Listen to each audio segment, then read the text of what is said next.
This is David Wheaton. The following is a short take from the Christian Worldview radio program.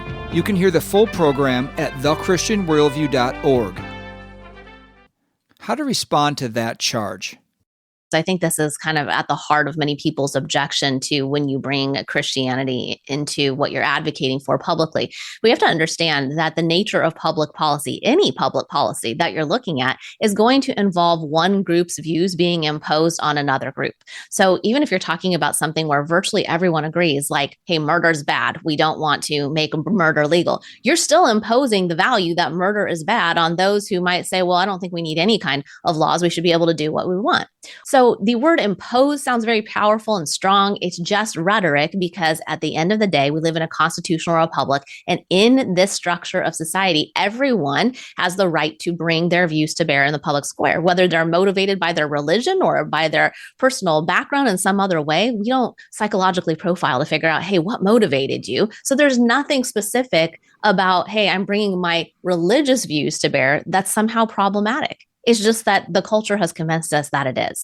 And so that comes back to this whole idea of Christian nationalism, that when you really get into it, and I dig deep into this in the chapter, but just to keep this short, when you really get into it, most of the time, the view from mainstream media that there are these dangerous Christian nationalists, when you look at the content they're producing to see, well, what are their examples of Christian nationalism? What is so scary and theocratic here? All they do is basically talk about conservative, unpopular viewpoints that run against the popular moral consensus that are being advocated by Christians. And then they label that a problematic Christian nationalism. There's nothing anti-democratic or theocratic about advocating for your views in the public square. But that's how they make it sound, and a lot of Christians have come to believe it.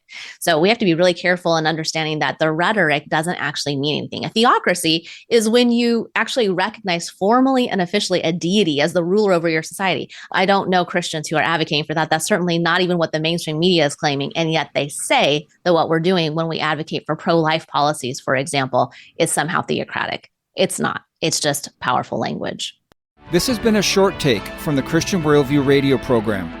To hear the full program and connect with this nonprofit radio ministry, go to thechristianworldview.org.